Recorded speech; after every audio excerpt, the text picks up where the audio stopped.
A la hora de hacer una importación o exportación es importante la presentación de varios documentos. Entre ellos, el principal y uno de los más importantes es el pedimento. Este documento es un documento fiscal que nos sirve para demostrar que ya pagamos todas las contribuciones ante el SAT y pues es como una prueba de que vamos a introducir o vamos a extraer la mercancía del territorio y que estamos cumpliendo con todo lo establecido ante la ley. Los documentos que deben de acompañar al pedimento son la factura comercial, la manifestación de valor, el documento de transporte, la lista de empaque, el certificado de origen, el certificado de peso-volumen y la cuenta aduanera en garantía. Vamos a ver a profundidad cada uno de estos. La factura comercial, pues es el documento que se utiliza como donde se detallan cuáles fueron las condiciones de esa venta. Al vendedor le sirve pues obviamente para acreditar lo que está vendiendo y para poderlo dar de baja en su inventario. Y al comprador le sirve pues para comprobar que esa mercancía es de su propiedad y para comprobar también cuál fue el desembolso que tuvo que hacer, es decir, cuánto le costó. Una modalidad de la factura es la factura pro forma. Este documento es como un pre, o sea, algo que se hace antes de llegar a la factura comercial como tal. Y este no tiene ninguna validez fiscal, es solamente como un documento que presenta el compromiso que hay entre el vendedor y entre el comprador. Algunos de los datos que debe contener la factura comercial son la fecha de la emisión, la fecha del vencimiento, el nombre y dirección del comprador y del vendedor, la cantidad de mercancía, el precio unitario, el total de la mercancía, las formas y las condiciones de pago, el número de ID fiscal, el Incoterm que se ha pactado, el medio de transporte, el origen de la mercancía y cuál es la moneda de la transacción. La manifestación de valor es un documento en el que se declara bajo protesta de decir verdad que el valor de las mercancías y que todos los gastos que la operación te genera son verdaderos, o sea que estás declarando lo que realmente es. Existen diferentes métodos de valoración. El primero de ellos es el valor de transacción. Este se refiere a, pues realmente cuánto fue lo que tú pagaste por esa mercancía.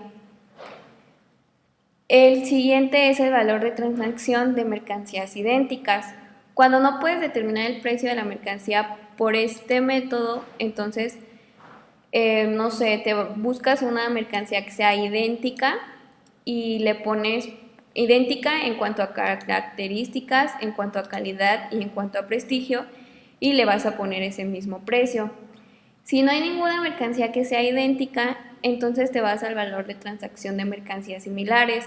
Esto puede ser, no sé, a lo mejor un cuaderno. Mi cuaderno es negro y el similar sería un cuaderno pero rojo y le pongo el precio de ese cuaderno rojo.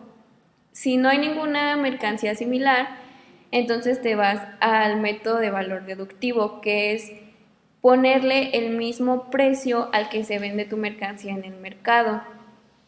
Si tampoco se puede por ese método, entonces recurres al método de valor reconstruido. Este se determina con la suma de los costos de producción más los gastos más una utilidad considerable. Si ya de plano no pudiste valorar tu mercancía por ninguno de estos, entonces te vas al de última instancia. Este es un poco más flexible que los demás. Estos métodos de valoración se aplican cuando hay una vinculación, es decir, cuando existe una relación entre el comprador y el vendedor que da lugar a que el precio pagado no sea el de libre competencia. Los casos en los que hay vinculación es cuando las dos personas están legalmente asociadas en negocios, cuando existe una relación patrón-trabajador, cuando existen lazos familiares, cuando alguna de las personas ocupa un cargo directivo dentro de la empresa del otro o cuando una de las personas posee el 5% o más de las acciones del otro. Entonces, en estos casos no se puede, se dice que hay vinculación. Y cuando la vinculación afecta en el precio, en el valor de transacción, entonces es que recurrimos a estos métodos pues para ponerle un precio a nuestras mercancías. El siguiente documento es el documento de transporte. Este tomará su nombre de acuerdo al medio de transporte que se refiera. Por ejemplo, el aéreo se llama guía aérea, el marítimo se llama conocimiento de embarque, el de autotransporte o el carretero se llama carta porter y el ferroviario se llama talón de embarque. Hay dos tipos de guías aéreas, la Master y la House. La Master es la que es expedida por la compañía aérea y abarca como en sí toda la mercancía.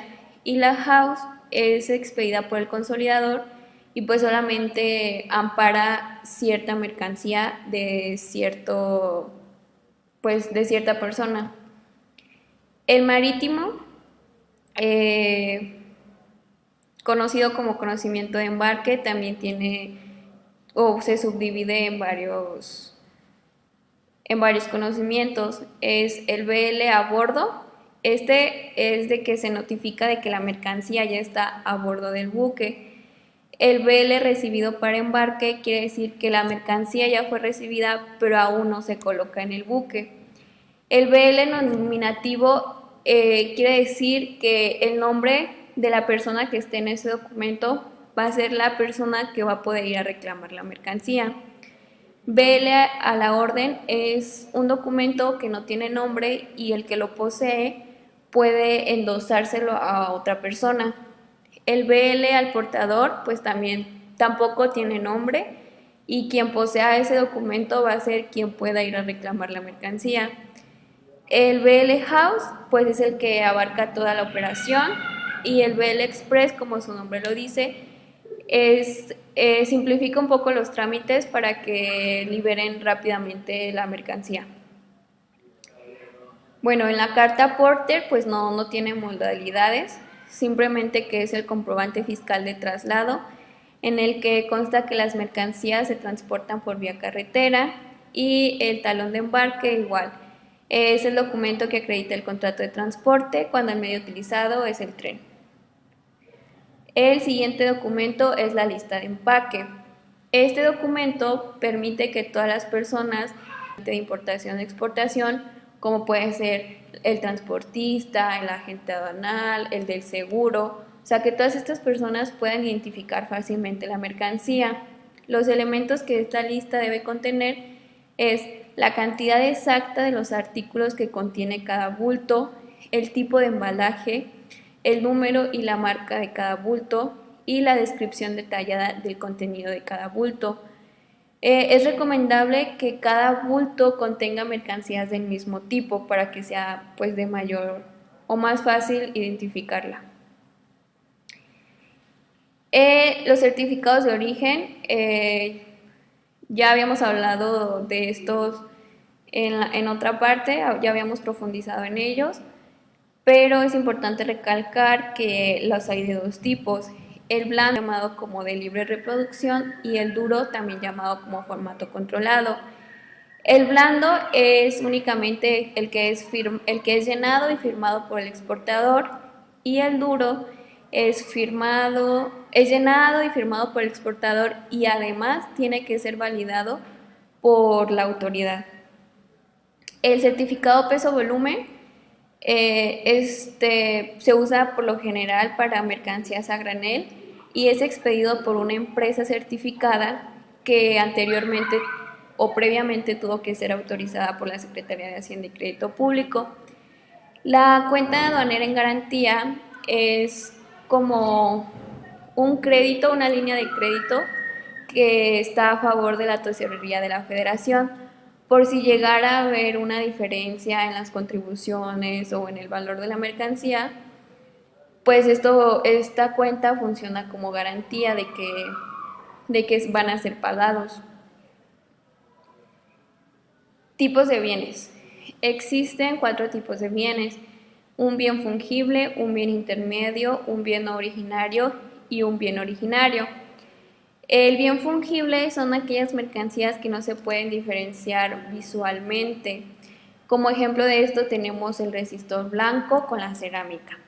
El bien intermedio son aquellas mercancías que se usan para someterse a un proceso de transformación, por ejemplo la materia prima y la mano de obra. El bien no originario son mercancías que no califican como originarias y por lo tanto no pueden acceder a los acuerdos preferenciales. Y el bien originario es la mercancía que sí califica como originaria y que por lo tanto sí puede acceder a los acuerdos preferenciales. Bueno, existe algo llamado VUSEM, que significa Ventanilla Única de Comercio Exterior Mexicano. Esto es una página de internet en la cual tú realizas varios trámites. Su función es facilitar el cumplimiento de las regulaciones y restricciones no arancelarias, es garantizar la transparencia, es simplificar, homologar y automatizar las operaciones de comercio exterior. Para que puedas hacer uso de VUSEM es necesario que cuentes con tu e-firma o con tu FIEL, como antes se llamaba. Tienes que contar con un RFC activo y tienes que tener dada de alta un domicilio fiscal en tu RFC. Esta ventanilla es donde se transmite, donde se transmite el COBE, que es como tú vacías todos los datos de tu factura en VUSEM y te va a arrojar lo que es tu COBE, es decir, que se recibe de manera anticipada la información de los documentos que comprueban el valor de la mercancía. También en esta ventanilla es donde puedes transmitir tu DODA. El DODA es un documento que contiene un código QR. Entonces, al momento de presentarte tú en aduana y de activar el módulo de selección automatizada, van a leer tu QR y ahí en el QR pues ya se van a leer todos los documentos que anteriormente mencionamos. Es como algo que simplifica el que ya no tengamos que llevar todo el bonche de documentos de manera física. Bueno, la Ley Federal de Metrología y Normalización sirve para demostrar que lo que se ha producido o comercializado es conforme a lo dispuesto por la propia norma que lo rige. O sea, como su nombre lo dice, la ley se divide en la metrología y en la normalización. La metrología pues se trata del estudio y aplicación de todos los medios propios para la medida de magnitudes, o sea, esto va más enfocado como a longitudes, a capacidades, a volúmenes, todo lo que tenga que ver con magnitudes. La normalización rige a las NOM, a las NOM-EM, a las NMX y a las NRF. Las normas oficiales mexicanas, como ya sabemos, son de carácter obligatorio y su principal objetivo es prevenir los riesgos de la salud, la vida y el patrimonio. Las normas oficiales mexicanas de emergencia pues son aquellas que se expiden en alguna situación de emergencia. Estas no se someten a consulta pública como es el caso de las NOM, o sea, en automático se entran en vigencia y su vigencia es únicamente por 6 meses. Las normas mexicanas son de carácter voluntario y estas sirven para determinar la calidad de los productos y servicios con la finalidad de orientar y proteger al consumidor. Las NRF o normas de referencia son elaboradas por las entidades de la administración pública para aplicarla a los bienes o servicios que ellos adquieren, arriendan o contratan, cuando las NOMs no cubren con los requerimientos esperados.